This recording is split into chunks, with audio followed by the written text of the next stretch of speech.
नमस्कार, खास पेशकश में आपका स्वागत है। मैं हूं आपके साथ वरुण गोयल। सबसे बड़ा चुनाव लेकर हम हाजिर हैं और आज हम बात करने जा रहे हैं देश की एक ऐसी लोकसभा सीट की जिसका राजनीतिक महत्व बहुत है, क्योंकि देश की सत्ता का एक जो प्रतीक है लाल किला, जहां से देश के प्रधानमंत्री अपना संबोधन करते हैं, ध्वजारोहण करते हैं, और वो लाल किला आता है चांदनी चौक सीट पर। हमारे साथ बात करने के लिए मौजूद हैं चांदनी चौक सीट से भारतीय जनता पार्टी के उम्मीदवार प्रवीण खंडेलवाल जी। प्रवीण जी, बहुत बहुत स्वागत है आपका।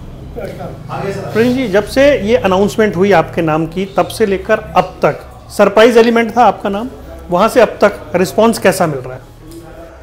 देखिए, सबसे पहले तो प्रधानमंत्री श्री नरेंद्र मोदी ने और भाजपा नेतृत्व ने एक बहुत ही छोटे कार्यकर्ता को एक बड़ी जिम्मेदारी दी है। और जैसा आपने कहा कि क्या कुछ लग रहा है, तो इस जिम्मेदारी को हमारे भाजपा के संगठन के जो कार्यकर्ता हैं, जो पूरी तरीके से संकल्पित हैं, उनके साथ मिलकर के इस जिम्मेदारी को पूरी तरीके से निभाने की एक ठोस उत्साह। और निश्चित रूप से पिछले दिनों में जब मैं पूरे क्षेत्र का भ्रमण करने निकला, मैंने जनसंपर्क किया, तो ये पाया कि प्रधानमंत्री नरेंद्र मोदी का काम लोगों के सिर चढ़ करके बोल रहा है। और चांदनी चौक की सीट जहां हम रिकॉर्ड वोटों से जीतेंगे, वहीं दिल्ली की 7 लोकसभा सीटों को हम बड़े मार्जिन से जीतने वाले हैं। प्रवीण जी, राजनीति में हम देखते हैं जो बड़ी पंचायत है लोकसभा, वहाँ विशुद्ध राजनेता पहुँचते हैं, समाज सेवी पहुँचते हैं, बड़े बड़े वकील पहुँचते हैं। व्यापारियों के लिए जगह है पार्लियामेंट में? अब अगर व्यापारियों के लिए जगह न होती तो मुझे भारतीय जनता पार्टी ने चांदनी चौक से लोकसभा लड़ने का आदेश न दिया होता। नहीं, अब आपको दिया, तभी तो मैं कह रहा हूँ सरप्राइज एलिमेंट है। इससे पहले मतलब आपका तो विरासत रही है व्यापार की, परिवार के में यार दोस्तों ने कहा नहीं यार व्यापारी आदमी व्यापार करो, कहाँ राजनीति? देखिए, ऐसा नहीं है। मेरा संबंध उस विशुद्ध राजनीतिक परिवार से है जिसने लगभग 5 दशक तक दिल्ली में राजनीति के जरिए लोगों की सेवा की है। मैं उस परिवार में पला बढ़ा। पुरानी दिल्ली के सीताराम बाज़ार इलाके में मेरा जन्म हुआ। उन तंग गलियों में मैं पला हूँ, बड़ा हुआ हूँ। मैंने वहाँ की संस्कृति को, वहाँ की सभ्यता को देखा है। और मूल रूप से परिवार एक व्यापारी परिवार होने के नाते बहुत स्वाभाविक है कि व्यापारियों के प्रति मेरा लगाव था, मेरा लगाव है। तो इसका मतलब ये नहीं है कि मैं केवल व्यापारियों की बात कर रहा हूँ। जब मैं एक व्यापारी को बचाने की बात करता हूँ तो हमें समझना पड़ेगा कि एक व्यापारी पर कम से कम 15 परिवारों के भरण पोषण की जिम्मेदारी होती है, जो या तो उनके कर्मचारी के रूप में काम करते हैं या उनसे आजीविका पाते हैं। तो अगर व्यापारी क्षेत्र में व्यक्ति काम करे तो बिल्कुल ये नहीं माना जाना चाहिए कि वो व्यापारियों की बात कर रहे हैं। मैं सर्व समाज की बात कर रहा हूँ। और जब व्यापारी के भले की बात करता हूँ तो सीधे रूप से मैं समाज के उस निम्न वर्ग की बात करता हूँ जो वर्ग सुबह से शाम तक अपनी रोटी कमाने की जद्दोजहद में गुजारता है। देश भर के व्यापारियों का जब भी कोई मुद्दा उठता है, आप एक आवाज़ के तौर पर हमेशा आपका चेहरा सामने आता रहा है, आप आवाज़ उठाते रहे हैं। लेकिन दूसरी ओर विपक्ष, खासकर राहुल गांधी, कहते हैं कि इस सरकार ने व्यापारियों की कमर तोड़ दी है। वो जीएसटी पर तीखे सवाल उठाते हैं, वो उसे गब्बर सिंह टैक्स कहते हैं। आप कैसे इस बात को देखते हैं कि वाकई व्यापारी परेशान हुआ है? देखिए, जिस टैक्स को वो गब्बर सिंह टैक्स कह रहे हैं, मैं मानता हूँ उसमें कुछ कमियां हो सकती हैं, लेकिन जीएसटी काउंसिल के हर फैसले में कांग्रेस की राज्य सरकार जितनी भी हैं, जहाँ पर भी बची है, जो अब बची है या इससे पहले थी, एक एक फैसले में कांग्रेस की राज्य सरकारों का भी सहमति थी। तो केवल मात्र केंद्र सरकार को दोषी ठहरा देने से राहुल गांधी का दामन पाक साफ नहीं हो जाता।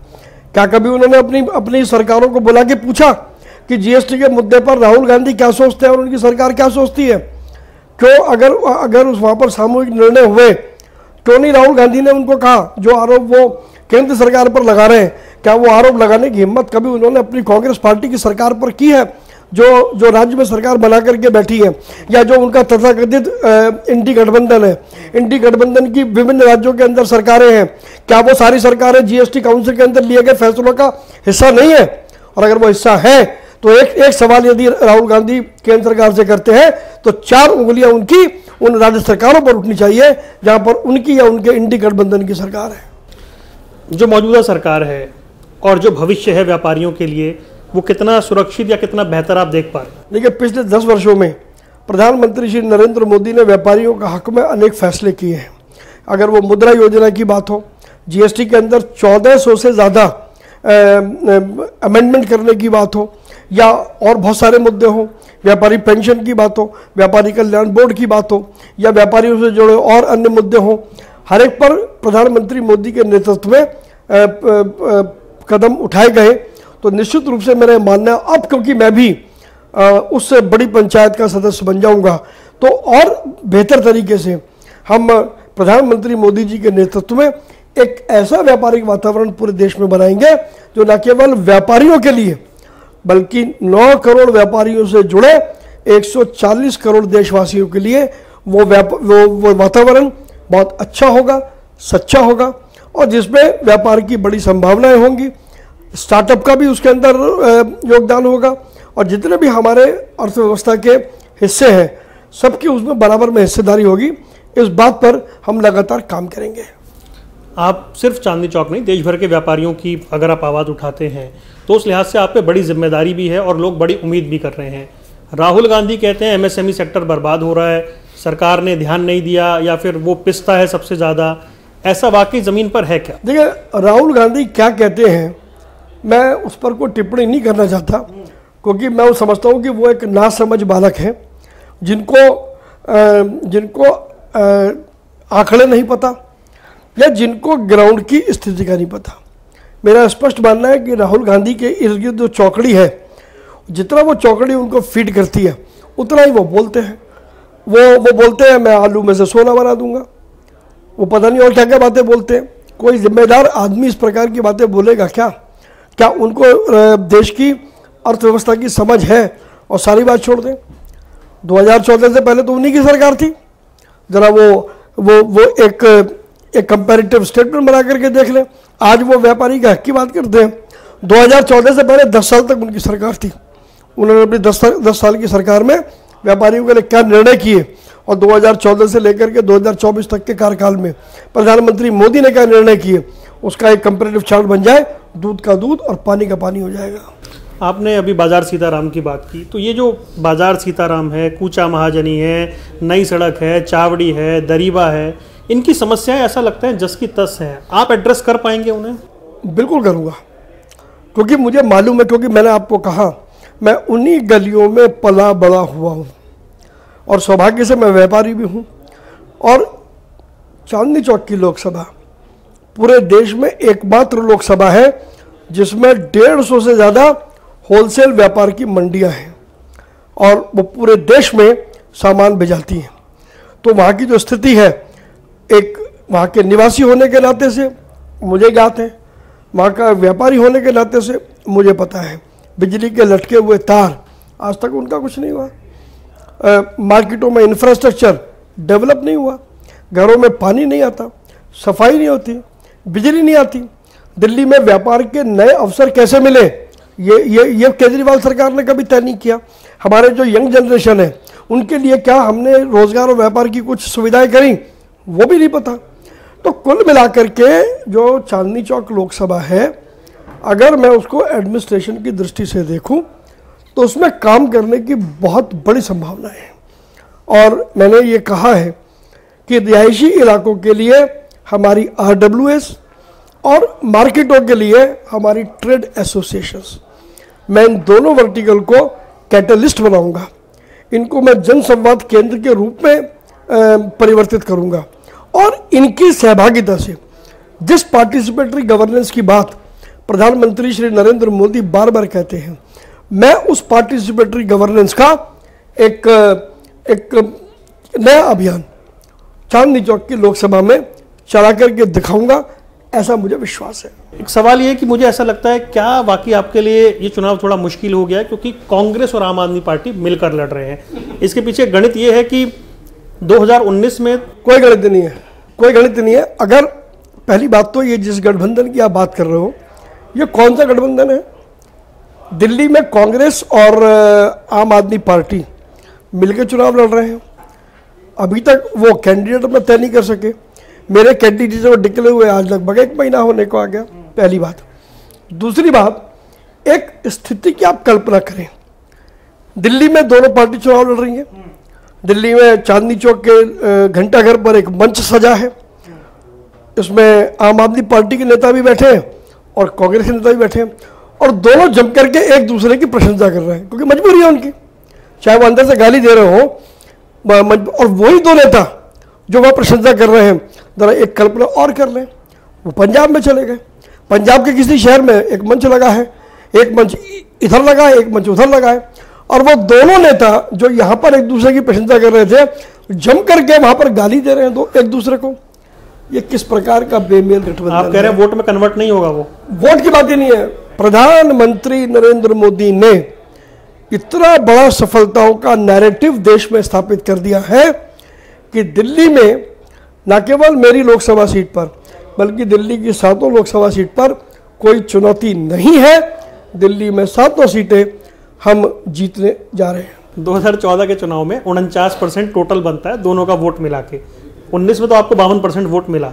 ये जो 49% का टोटल है, ऐसी स्थिति अगर आती है आप 50% का क्रॉस कर जाएंगे, मुश्किल है ना? मुझे लगता है कि आंकड़े जो सेफोलॉजिस्ट हैं उनको इस सारे आंकड़ों पर दोबारा से तैयारी करने की ज़रूरत है। पहली बात तो 2024 में जो नरेंद्र मोदी जी ने 10 साल में काम किया, उसकी एक सफल विरासत जब वो घर घर मोदी गारंटी के रूप में जाती है तो लोगों का रुझान मोदी जी की तरफ बढ़ता है। ये स्थिति 2014 में भी नहीं थी, 2019 में भी नहीं थी।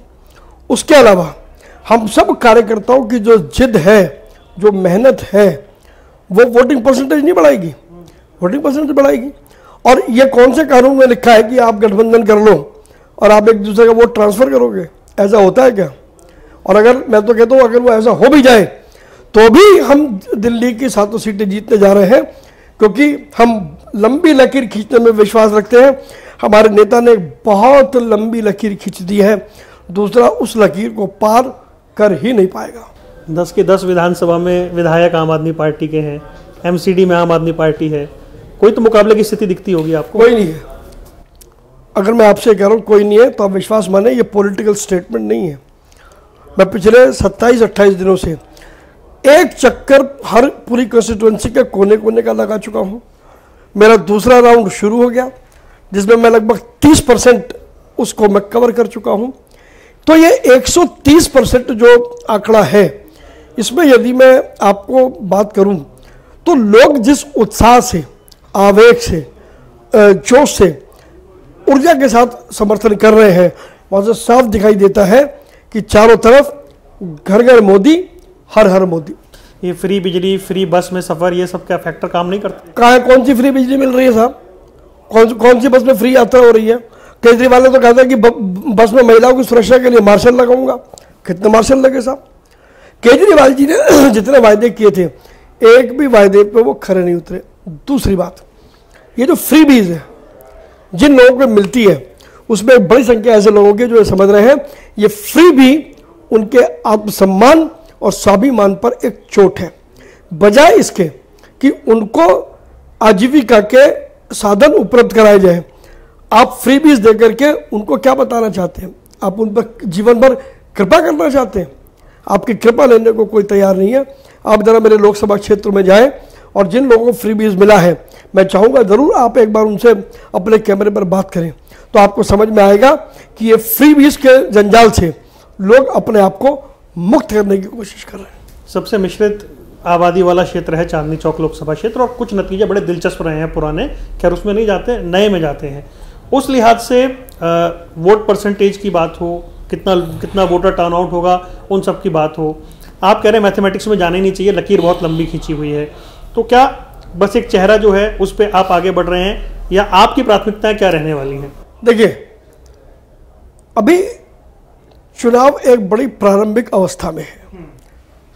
दिल्ली का चुनाव 25 मई को होगा, नामांकन 29 अप्रैल से भरे जाएंगे, और ऐसे में जब विरोधी पार्टी का कोई कैंडिडेट ही तय नहीं हुआ तो अभी उसके भविष्य में आज सोचना वो कोई मतलब वो बेमानी है। मेरा अपना जो इस समय काम है कि मैं एक एक पोलिंग बूथ तक जाऊं, वहाँ लोगों से मिलूं, लोगों से बातचीत करूं, उनको मोदी की गारंटी के विषय में बताऊं, और उनकी कोई समस्याएं हैं तो उनकी बुनियादी समस्याओं को मैं ज़मीनी सतह पर खड़े होकर के देखना चाहता हूं कि फिर जब मैं सांसद बन जाऊंगा तो फिर मैं उन लोगों के लिए एक समग्र रूप से योजना बना करके काम करूंगा। अब दूसरे नेता तो आएंगे कहां से? आप वो आरोप लगा रहे हैं, आप पहले ही उन्हें जेल में डाल दे रहे हैं, आप अकाउंट फ्रीज कर दे रहे हैं, काम ही नहीं करने दे रहे सामने वाले। अरे जेल में किसने डाला? भाजपा ने आरोप लगा रहे हैं ना वो। नहीं, उनके आरोप लगाने से क्या होता है? वो तो कल को कहेंगे कि ये सूर्य अपनी रोशनी बंद कर दे, कल को कहेंगे चांद ये चांद में दाग है। उनके आरोप लगाने से क्या होता है? सवाल ये है कि हमें समझना होगा कि अगर वो जेल में गए तो किसने भेजा? भाजपा ने भेजा? हमारे लोगों ने भेजा? उनको जेल भेजा क्योंकि उन्होंने कानून का सम्मान नहीं किया। 9 बार ईडी समन भेजती है, उन्होंने ईडी के समन का सम्मान नहीं किया, तो फिर क्या करेगी ईडी? फिर ईडी को हाई कोर्ट में कहना पड़ा, और हाई कोर्ट के इंटरवेंशन के बाद ईडी अरविंद केजरीवाल जी के घर गई और पूछताछ के क्रम में उनको ले आई। कोर्ट ने बाद में उसको रिमांड में दे दिया। यही हालत बाकी लोगों की है। अरे भाई, अगर आप निर्दोष हो तो ईडी के पहले समन पर आपको ईडी में जाकर के अपनी निर्दोषिता को साबित करना चाहिए था, किंतु आपके पास में कोई अपने को निर्दोष साबित करने का कोई रास्ता नहीं है। तो अब आप इस तरीके के अनर्गल आरोप लगा रहे हैं। अरे आरोप लगा रहे हैं तो कोई आधार पर तो लगाओ भाई। भाजपा का इस न्यायिक प्रक्रिया से क्या लेना देना है? क्या भाजपा निर्णय कर रही है न्यायिक प्रक्रिया का? ऐसा तो नहीं हो रहा। कोर्ट अपना निर्णय ले रही है, और कोर्ट निर्णय जब लेती है पहले आपको आपकी बात रखने का मौका देती है। इस पूरे प्रकरण में किसी भी कोर्ट ने एक्स पार्टी निर्णय नहीं लिया। पूरा मौका उनके अधिवक्ताओं को दिया गया, पूरा मौका उनको दिया गया वो अपनी बात कहें। और अगर वो अपनी बात से कोर्ट को संतुष्ट नहीं कर पाते, कोर्ट ये समझती है कि एविडेंस बहुत ज़्यादा है, तो कोर्ट अगर उनको रिमांड के लिए कहती है, कस्टडी के लिए कहती है, तो कोर्ट क्या बुरा काम करती है? नहीं, आप तो खातों की भी समझ रखते हैं ना, अकाउंट भी फ्रीज हो रहे हैं, कांग्रेस कह रही लेवल प्लेइंग फील्ड कहाँ है? क्योंकि अगर देखिए, हिंदुस्तान में कोई कानून बिना मतलब के किसी का कभी आज तक आपका हुआ है अकाउंट फ्रीज? ना आपका हुआ ना मेरा हुआ। अगर हम कोई ऐसा काम करेंगे जो भारत के संविधान के, टाइमिंग पे सवाल है ना। टाइमिंग आप क्या टाइमिंग होती है जी? अगर यही जो 9 महीने का ईडी का ये ईडी के संबंध को कितने महीने हो गए? 4-5 महीने हो गए ना जी। तो अभी इसमें टाइमिंग क्या करेगा? 5 महीने पहले जब पहला समन आया था, आप अगर तभी कोर्ट में चले, तभी आप ईडी के पास चले जाते तो टाइमिंग क्या करती? और अगर मान लीजिए कांग्रेस के खातों को फ्रीज करने की बात आ रही है, तो कानून की अपनी प्रक्रिया है, कानून में वो दिन लिखे होते हैं, कोई अपनी मर्जी से कानून नहीं बनाता। तो कम से कम हमें यह समझना चाहिए कि कानून के खिलाफ अगर कोई भी कुछ काम करेगा तो कानून अपना काम करेगा। बड़ी स्पष्ट बात है। मैं ये जानना चाह रहा हूँ, 10 साल से आप ही की पार्टी के सांसद रहे, तो समस्याओं वाली बात तो आपके सामने रहेगी, उसे एड्रेस कैसे करेंगे आप लोग? देखिए, समस्याएं बहुत थी, और उसमें से जितनी समस्याओं का संबंध केंद्र सरकार से था, हमारे सांसद डॉक्टर हर्षवर्धन जी ने उन सारी समस्याओं को एड्रेस किया। न केवल उनको एड्रेस किया, बल्कि ऐसे बहुत से विषयों की समस्या भी हल करी जो दिल्ली सरकार या दिल्ली नगर निगम के अधीन थी। लेकिन क्या एक व्यक्ति के हल करने से समस्या हल हो जाएगी? अगर सांसद के करने से हो जाए तो फिर विधायक की क्या जरूरत है? निगम पार्षद की क्या जरूरत है?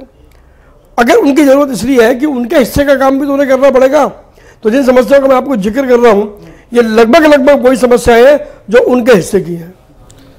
आप जब प्रधानमंत्री बात करते हैं लोकल फॉर वोकल की, मेड इन इंडिया की, वाकई इसका भविष्य आपको दिखता है वैसा? क्योंकि आप तो कनेक्ट है, तो आप बता पाएंगे। देखिए, मैं आपको एक कह सकता हूं, क्योंकि मैं बाजार से और ग्राहक से, मैं दोनों से सीधे रूप से संबंधित हूं।